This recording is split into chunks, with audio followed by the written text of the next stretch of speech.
Welcome to the Creating Wealth Show with Jason Hartman. You're about to learn a new slant on investing, some exciting techniques, and fresh new approaches to the world's most historically proven asset class that will enable you to create more wealth and freedom than you ever thought possible. Jason is a genuine self-made multimillionaire who's actually been there and done it. He's a successful investor, lender, developer, and entrepreneur who's owned properties in 11 states, had hundreds of tenants, and been involved in thousands of real estate transactions. This program will help you follow in Jason's footsteps on the road to your financial independence day. You really can do it. And now, here's your host, Jason Hartman, with the complete solution for real estate investors. Welcome to episode 1646, and you are stuck with yours truly today. Yes, I have a bunch of random but very important things to catch up with you on. So we need to catch up, folks. We don't talk enough. It's only 3 days a week now, Monday, Wednesday, Friday, and then of course we did have a live stream this morning, and I am happy to announce that our pseudo-government, the government where Mark Zuckerberg is president, has, after sending me to a re-education camp, has agreed to let me live stream again. Oh, I'm so thankful. I just want to kiss his feet. I want to worship our king, Mark Zuckerberg, because it's just such an honor now that I've been re-educated, and I'll make sure that I don't talk about that thing where people go and, oh, I can't say what they do, but they don't, it's not the V word. They cast a B, like a ballot. It's just, I hope the algorithm didn't pick that up, because Tim Cook, the other god that we must worship, who I used to revere and really have a lot of respect for, but hey, that's all changed, because he has now turned into a nasty censorship guy himself, and has been very outspoken that he is going to decide what he believes is true versus letting you decide what you believe is true. Wow, imagine that. And, Zuckerberg and Jack Dorsey and even Jeff Bezos, of course, he bans books. Yeah, isn't it great that Bezos is stepping down? I mean, he's been a tyrant.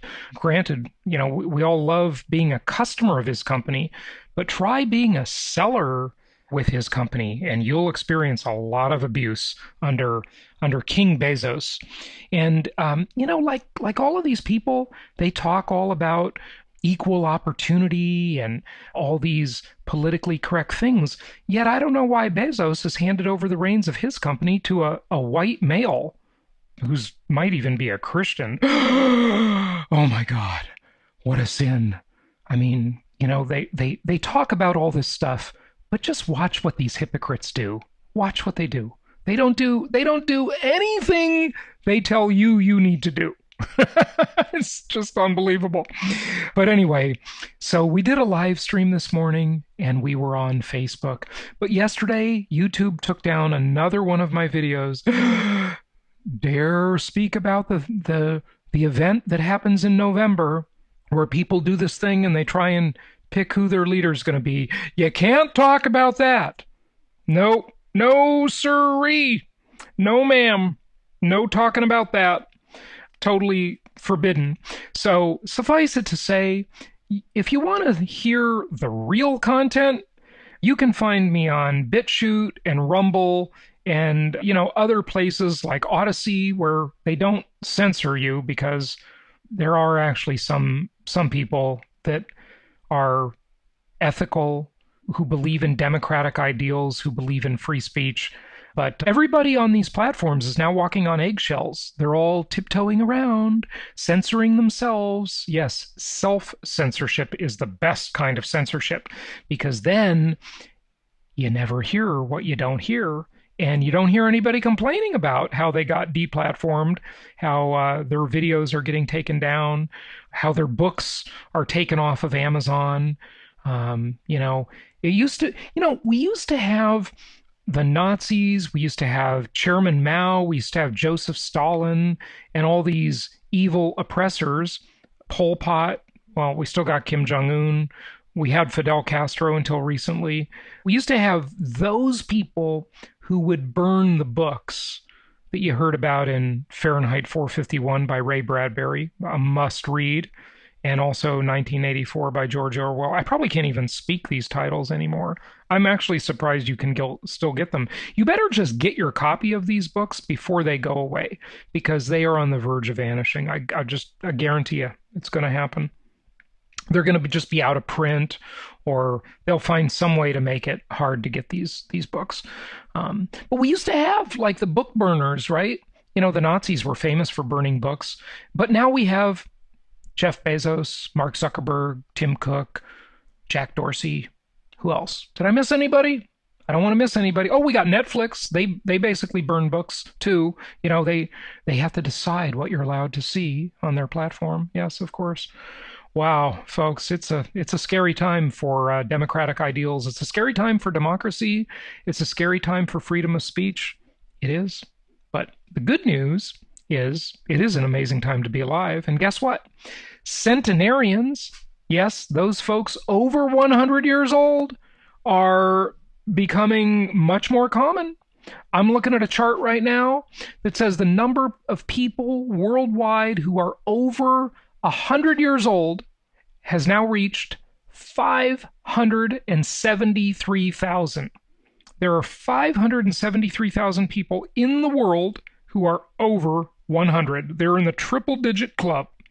Now, the question you must be asking is, I hope you're asking, are you asking the Jason Hartman question? Because that's the question. It's always the question. And the Jason Hartman question, of course, is compared to what? Well, it sounds like that's a lot of people over 100, but compared to what? Well, just as recently as 20 years ago, there were only about, and the number's not exact, so I'm trying to interpret the chart, and unlike the big tech companies, unlike the Communist Party of Silicon Valley, I will interpret the chart in the real way. I will not have the fact checkers interpret it based on their opinion, which is fake facts. I will interpret the chart by just telling you what it basically says. So 20 years ago, there were only 130,000-ish, approximately, people in the world over 100 years old.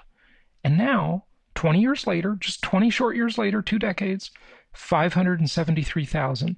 Folks, that is absolutely staggering, amazing, unbelievable. It is supercalifragilisticexpialidocious, and I think we ought to all just give that some cheers.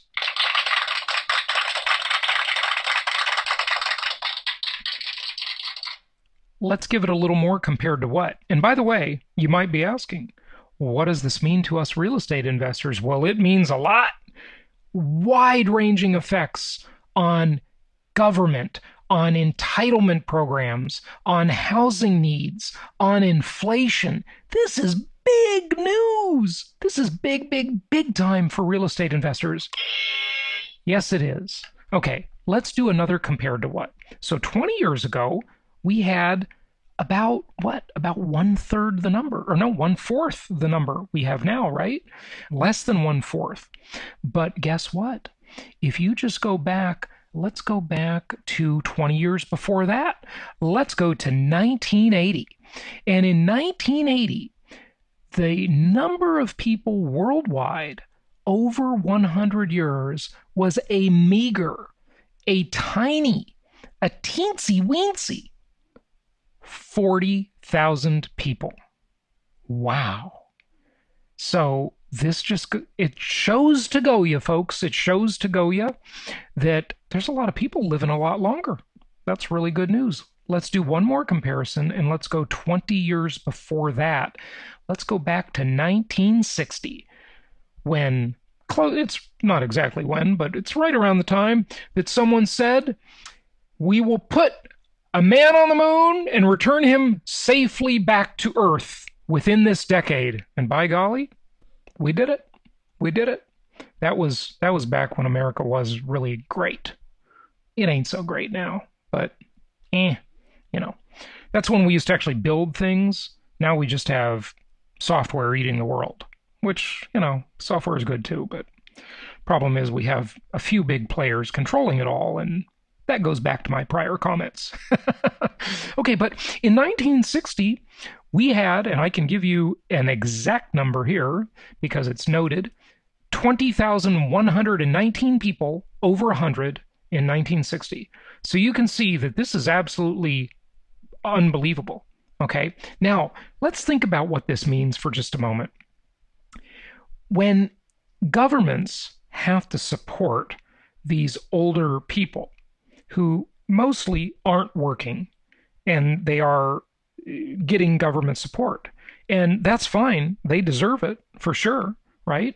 That means that governments and a lot of countries, or actually just whole regions of the world, are having ginormous struggles with this. Why? Because there's no birth rate. These populations are just going extinct. Western Europe, Russia, Japan, soon to be China. Okay, that's why I don't think, someone asked me when I gave that speech last week, they asked me what I thought about the China situation. Is China really going to become the number one economy? Is it going to overtake the US? Blah, blah, blah. Is there going to be a war with China? And I watched a really interesting video on that this morning about what would World War III look like. It was pretty interesting. And the upshot of it was that let's hope there's not a World War III. Remember Einstein's famous quote? He said, I don't know how they'll fight World War III, but I do know how they'll fight World War IV with sticks and stones. Meaning that we would annihilate ourselves and go back to the Stone Age, right?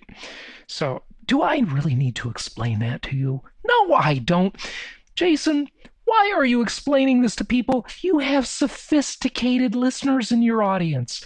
These people are smart. They get it. They understand Einstein, no problem. Okay, so maybe I'm over-explaining. But I've, in my lifetime, I've had a few girlfriends that were school teachers. And you know what they always say? You always teach to the middle. Now, I don't know if that's actually a good idea. Okay, but that's what they're taught, I guess, when you're a school teacher. I guess maybe, I don't know, school teachers, reach out, go to jasonhartman.com/ask and let me know about this. But what I always heard is you teach to the middle. And, and then the people below the middle in the bell curve, they'll get it, they'll understand what you're saying, and the people above will easily understand it, right? Because they're super smart. So anyway, I don't know, for whatever it's worth. So I'm just trying to make sure everybody gets everything, right? Okay, so a lot of people over 100. What does this mean? When you don't have younger workers to support them and to pay for them, and when you have a social security system, or whatever system you have in whatever country you're in, that is essentially a scam. I know it is in the US. I don't know if it's a scam everywhere, but our social security is a scam. Scam.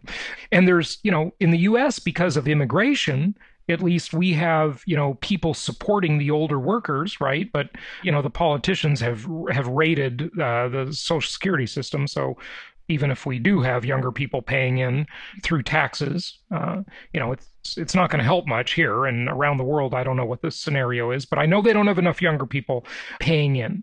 So, of course, Western Europe, Russia, and China, but they're a little bit behind, but 10 to 15 years, you're going to see it, okay? That goes back to my prior remarks about China.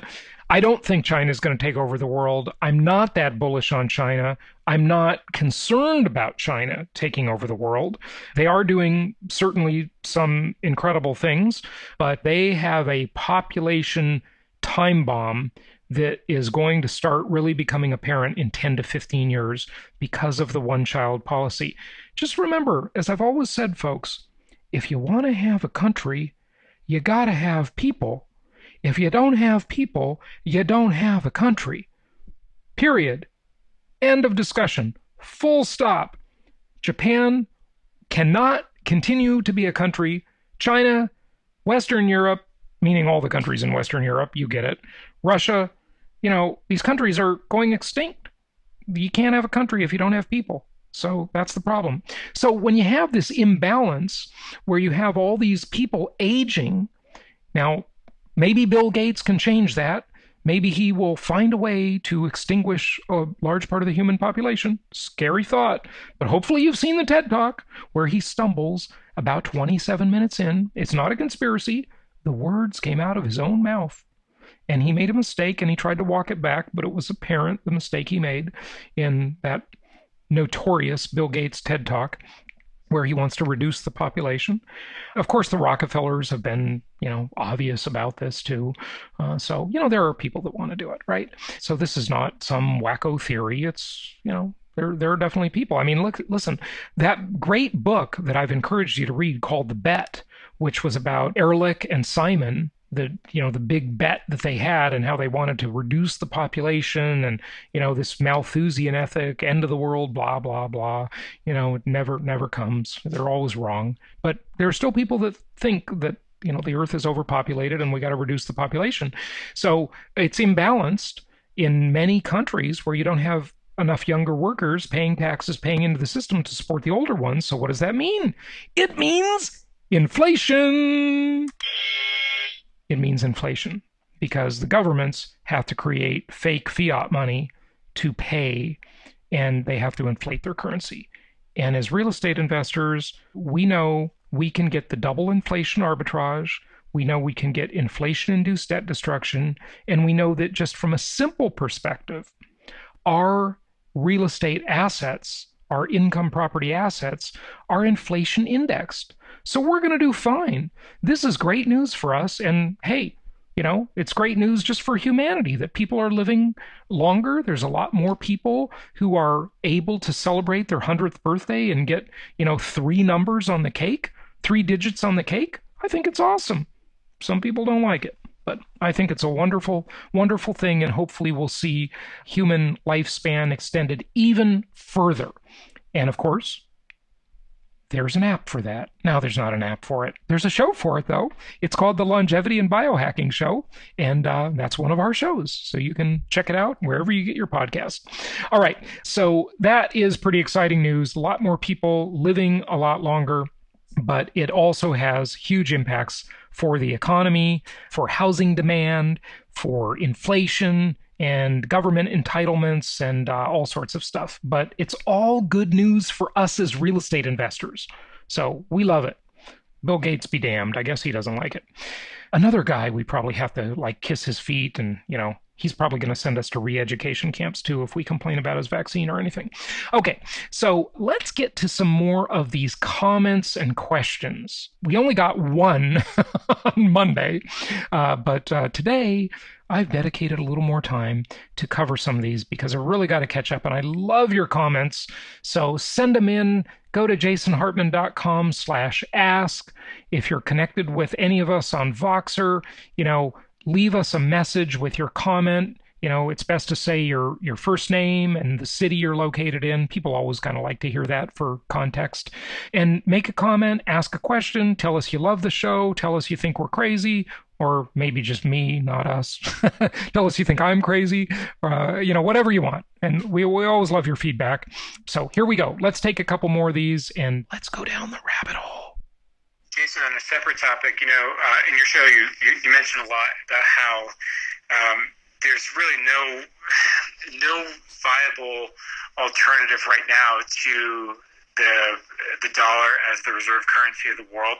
Your famous question, compared to what, always comes up. And I'm looking at a really interesting article right now in the South China Morning Post. The title of it, and I'll send you the link after this, but the title of it is "Rush for U.S. Dollars Forces Hong Kong Money Changers to Turn Away Customers in Droves After Supplies Run Out." And I just think it's really interesting because the first thing that people are thinking about is how do we get U.S. dollars in a time of crisis? That's their first default, for better or for worse. So if people were saying, oh well, U.S. reserve currency status is up in question, it's like, well, it's not really what the common practices are telling us. It seems like everyone's looking to the U.S. as the means of security here. Yeah, they definitely are. That's Johnny from Virginia, and no question about it. He's absolutely right. The dollar. Listen, everybody wants to. I think because the United States has this tradition of free speech, it is the First Amendment to our governing documents, right? And free speech is allowed in the country. It's just not allowed by the Communist Party of Silicon Valley. Okay, so the tech companies don't allow free speech, but the Constitution allows it. So people are outspoken to criticize the government, criticize the dollar, all of this stuff. I've been to 87 countries. I'm an avid traveler, and so I don't hear this kind of stuff in other countries as much. Now, granted, not as deep in those countries, obviously, but I just think it's kind of the tradition in the U.S. that we really do criticize our government a lot, and our government's main product is its currency, its dollar. Okay, but compared to what? I mean, what else are they going to do? Yeah, maybe there. Of course, there's this like libertarian movement for cryptocurrencies. I get it. I hope it happens, but I just don't think the dollar is going to be displaced by anything other than maybe another government and Federal Reserve backed currency. And it might be called, the Amero. It might be called the digital dollar. It might be called the Federal Reserve note, or whatever it's called. It doesn't matter. This idea is the same. And the likelihood is that the dollar or whatever U.S. government-sponsored currency will continue, albeit it will be inflated away in value, no question about it. But the dollar has, regardless of what anybody says, it has a lot behind it, and it's not just going to arbitrarily go away. So if, there's that old saying, never bet against the Fed, and even now, even with the massive amount of currency debasement that took place in the last year, this money printer run wild, still, the dollar has a very strong foothold. Yeah, I listened to that podcast episode, which was really good. Thank you for that and everything. And I just reached out to Dino. Yeah, I really appreciate all you do. I mean, this is, I've been kind of a novice investor in real estate for, 5-6 years, but yeah, just thanks to your content and events and all this, I really feel like you've really helped me shortcut a lot of things and just do this a lot faster. And also just the introduction to great people, the trust that comes along with that is a really big deal. So I really thank you for all you do. Okay, so what he's referring to, and I don't know who that is now, because the message was so long ago, but what he's referring to is we referred him to a 1031 exchange company. And, one of the big things that you've got to do as a real estate investor, and you've probably heard this before, is you've got to have a team. There are a whole bunch of experts you'll need. And we're kind of your one-stop shop to provide a team for you, a team of people. Lenders that specialize in investment property financing, sellers that have vetted investment properties, property managers, 1031 exchange people. We can help you with self-management of your property, and our own team that is area agnostic and can help you invest nationwide and help you really evaluate different opportunities from an area agnostic perspective. Remember, if you talk directly to a broker or a seller in any given market or that has any given property that they're trying to sell, you're not going to get any sort of objective advice. I mean, look, our only goal is to have you invest. Listen, that's how we make money. We like money. We're capitalists over here. But, we don't care where you invest. We just hope you'll do it through our network. And so if Florida is the right market for you, I mean, we have many cities in all of these places, right? Or if Tennessee or Alabama or Texas or North Carolina or Pennsylvania or, whatever, any of these markets, or Indiana, we can help you invest in all of these different markets around the country. And we can provide you objective, area agnostic advice. And not only in terms of the market, but in terms of the specific properties and in terms of the specific sellers and the vendors and the providers. So we're really a one-stop shop for all of that stuff. So that is why we're here. So take advantage of it. We get paid by our referral partners. And so, it doesn't cost you anything. So definitely avail yourself of these opportunities. Hey, Jason. My name's John DeTora, and I've been a client of yours for a number of years now, and I have to say it's been a great experience so far. You guys do great work and provide just an invaluable service to your clients. I'm working with Carrie, who's great, by the way. Okay, so let's hear the next comment. Great. I'm glad we could help you, John. And let's go on to the next comment or question. So, Jason, I have the president of the co-op here in Brooklyn. And the building is doing well. We had a board meeting, and the president of the management company was on the Zoom call. It's kind of really interesting. They manage a lot of buildings in New York City, a lot of rental buildings. And I haven't followed this stuff, with all the crazy developments, with all the socialists coming to power. But it's been getting progressively worse, like really progressively worse, from the point of view that these socialists, they're creating all kinds of mission impossible on the landlords, making it more and more difficult. By the way, I want to tell you, the person who is speaking, you've heard him on the show before, and he grew up in Eastern Europe under communism. Okay, so that's kind of his perspective. But he's talking about these New York co-ops and these buildings and how they're managed. So there's some interesting lessons in here for us real estate investors. Including basically people are required to make buildings completely lead-free, even though these are all buildings from many years ago. It's almost impossible to do, extremely expensive, with no real benefits. That lead paint, dried, and it's useless. Well, at least risk. Yeah, what he's trying to say. So look, I believe it was 1978 that lead paint was outlawed. So you couldn't buy lead paint, I believe, after 1978. If someone had some and it was a year old, they could still paint the building with it, I believe. That was the demarcation point. And if the lead paint is on the walls and undisturbed, it's no problem. Okay, lots of old houses have lead paint, but as long as you don't chip the wall and start eating the paint chips, you're going to be okay. So now they're instituting all these new requirements. And guess what else I just heard about New York City? They've got a new requirement. I think AOC wants to implement, or she's introduced a bill or something. I don't know. Forgive me. I don't know the details. But basically they're saying every building that's over 40 feet tall, which, I mean, in New York, that's the vast majority of the buildings, right? So, 4 stories, 40 feet, basically, right, about 10 feet a story, would have to retrofit and add fire sprinklers. I mean, do you know how much that will cost? That is absolutely staggering, the cost of that. It's prohibitive. You just can't operate in that environment. So let's keep listening and learn from this. Low risk years ago, but now they're pushing more regulation. So what I heard is just something staggering, that first of all, the prices were completely out of whack initially. They were just way too expensive. People were overpaying for these old rental buildings, obscene prices.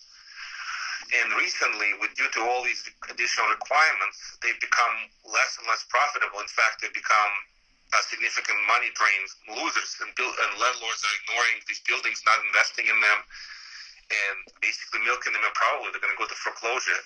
That's exactly what rent control does, and that's what big government does. It causes the landlords to lose interest in their properties. I mean, why should they upgrade them? They're not going to get any more money, and they'll just get whatever rent they can out of it. And what he's saying is many of these landlords will just let the properties go. And this is what happens when you have political risk. All right? When you invest in these business unfriendly areas, in these landlord unfriendly areas, in these Democrat run areas, you have significant political risk with your investments. They can change the entire nature of your investment by passing some crazy new regulation or law. As much as the values are appreciated in New York, some of these assets are actually falling in price as a result of the socialist government making it impossible for the landlords to run, or make it very difficult to run profitable businesses. So it's gotten completely crazy from, again, all kinds of regulations to various local laws that they come up, and then on top of that, very difficult evictions. So kind of really, really interesting stuff.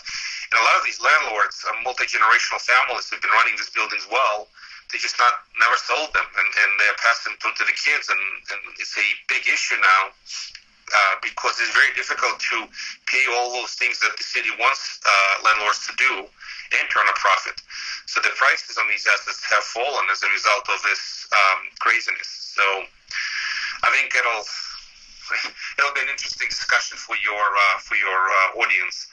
Maybe we should go do a podcast episode. Again, I'm not saying your city is falling in price, other than specific rental assets.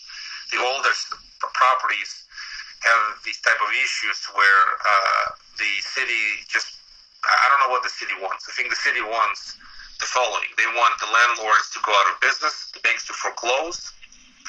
And then they did this years ago, I think in the 70s.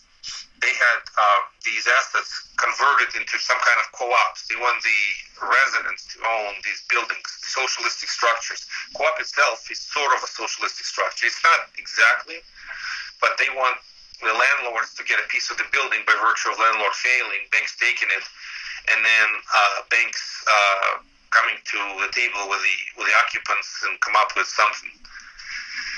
Anyway, that was an interesting discussion. When I heard it, it's like, oh boy, this is socialism, accelerated socialism in New York. Probably similar things are happening in Illinois and California. These socialist republics, they don't understand they're destroying your local businesses, economy, and ultimately these politicians will fail. But in the meanwhile, they just want more fees for the city, more regulation, more corruption, and then they empty the city coffers through controlling the expenditures with their friends and family and their buddies. It's a corruption. More power to the city, more power to bureaucrats, and more corruption by the bureaucrats. That's what happens at the end of the day. Yeah, that's basically, that's what big government does, right? It runs the businesses out, and then it comes in to solve the problem, so they can be the people on the white horse that solve the problem they created, and they can look like heroes. But we know that never works out. Okay, here is a message from one of our investment counselors. The interest rate is just something you can't standardize for many reasons, okay? One is it depends on the loan amount. So I have gotten some quotes at 4% for over $200,000. And then if you go, if you go below 100,000, it goes up. The percentage goes up. Then it depends, are you putting 20% down or 25% down? We can't standardize that because some people have too many loans to put 20% down. So we tend to go with 25% down. If you put 20% down, the rate goes up even higher. If you put 25% down, you get a better rate. Then, of course, the individual ability to borrow. Your interest rate might be different than my interest rate, depending on what your debt-to-income ratio is, how many properties you have, et cetera, et cetera. So, okay, that's just one part of it. Then the other part of it is rates literally change on a daily basis. They fluctuate up and down. And then the other thing you could do is you could do a rate buy down. So on the podcast I talked about, my 3 refinances, I bought down all those rates and got them into the 3s. So, I could put all those performers at 3.375 and increase the, out-of-pocket expense for the loan on the buy down. By the way, rates have actually declined since she left that message, so they're even better now. But basically, what she's saying, and I just wanted to share that on the podcast, is it depends whether you're putting 20 or 25% down. You get a better rate when there's more security, when you have more equity in the property. So that fluctuates. Of course, it fluctuates based on your credit score, your debt to income ratio, a whole variety of factors, and you can buy down the loan. So let's just talk about buy downs for a moment. A buy down is where you pay more points. A loan point is 1% of the loan amount, and a point, or points in general, are nothing more than prepaid interest. So you pay an interest rate, right? Say you're paying, just for round number's sake, 3% interest on the loan. If you pay 0 points, then we would call that at par, okay? Meaning you didn't buy anything down. But if you want to pay 1 point, you could buy your interest rate down a little bit. If you pay 2 points, you could buy it down a little bit more. If well, they're not really points credit back. They're not really doing that right now that I'm aware of. But in the old days, they used to. I've owned a few mortgage businesses over the years, and sometimes they'd even pay you points, and you'd take a higher rate. And some people would do that occasionally. But just understand that points are nothing more than prepaid interest. You're just paying some of the interest in advance, and here's where it really makes sense to do that. Our philosophy is a buy and hold philosophy. Now, you might sell your properties 10, 15 years in. You might keep them for the full depreciation schedule, 27.5 years. It depends. You've got to look at what's going on in the market, what's going on with your personal life, what's going on with your own portfolio. Maybe you want to sell properties because you think there's better opportunity in another market, or maybe you're doing what I'm doing, which is trying to undiversify, right? And I've readily explained many times on the show over the years that one of the mistakes I made as an investor is I over-diversified. And we don't want you to do that. Don't make the reason you're listening to me is to avoid the mistakes I made, okay? And, I certainly had a ton of success, but I've had a few mistakes too, for sure. And so, I was in 17 cities and 11 states. That's too much diversification. We just want you to be in 3 to 5 markets. That's enough diversification. Don't be in 1 or 2. You need to be in 3 to 5 markets. Okay, so you could be too concentrated or you could be over diversified. So one of the things I'm trying to do is reduce my diversification. I just want to be in like 3 to 5 markets. And I'm still in too many markets from those old properties I bought, 15, 16 years ago. So there are many reasons that you may or may not want to sell properties. But one of the things is when you buy the loan down, remember, you're paying a point now to get a lower interest rate for 30 years. And usually, and your investment counselor on our team can help you do the math. It's really easy to do, where you just calculate the time horizon to the break-even point. So if you pay an extra point, 1% of the loan amount, say that costs you $1,500. And if it saves you, just for round numbers, I'm not doing any real math here, just as an example. If it saves you $50 a month on the mortgage payment, that's $600 a year. So that's going to be just over 2 years before you're going to reach the break-even point. It's probably not going to be that good. It's probably going to take you about 3.5 to 4 years to reach the break-even point. And after that, you're benefiting from it. So you just got to commit to keeping the house long enough to get that buy down paid back. And it's usually a very good deal. A lot of our investors do it. Okay, we are already into this at a long length. So let's wrap it up for today. We've got, of course, several webinars going on. You can check those out. Reach out to our investment counselor if you want property profiles, if you want to learn about our Empowered Investor Inner Circle, which, by the way, we had such a great very intimate small meeting on Monday. What we've done now is we're offering all of the courses, or the monthly calls that we do, the monthly Zoom meetings where I host those, and you can ask me questions, and we have a specific topic and focus of it. But we now are having those available in recorded format, just in a beautifully accessible format where people can get those all unrecorded. So not as many people are coming, imagine that, because they'll just watch the recordings. But it was really nice to just have such a small, intimate group and really be able to talk to people. And, one of the things I can do in that group is, because it's not broadcast to the whole world like this is with people in 189 countries, hi out there, I can really speak maybe a little more frankly sometimes.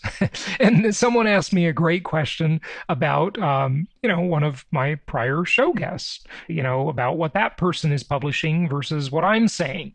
And I could really speak frankly, but I can't always do that on the public forum like this, right? So join our Empowered Investor Inner Circle. It's just a great group. And by the way, Scott, who's one of our members, just posted this today at 3:02 p.m. So Scott, I'm going to share what you said. He says, "To Jason and the team, I wanted to thank you for all the new value you are adding." And this is to the Empowered Investor Inner Circle. "I've been looking through the videos on Kajabi, that's our course platform, and the new education tab inside of Property Tracker. Outstanding to bring the information together like that, and I know it must be a ton of work. Thank you." So if you're a Property Tracker user, also, by the way, we've enhanced that dramatically. So go into Property Tracker, click on the brand new education tab right at the top, and there's just a ton of content there. There's a whole knowledge base, videos, just all kinds of stuff. We're just going to make these memberships so valuable. And with the Empowered Investor Inner Circle, you get a 1-year membership to Property Tracker included with that. So if you want to check out the Empowered Investor Inner Circle, we've got a free informational webinar on that, which also has some good education in it about self-management. Just go to jasonhartman.com/empowered, jasonhartman.com/empowered, and you can check out that webinar there. And until Friday, thanks for joining us, and happy investing.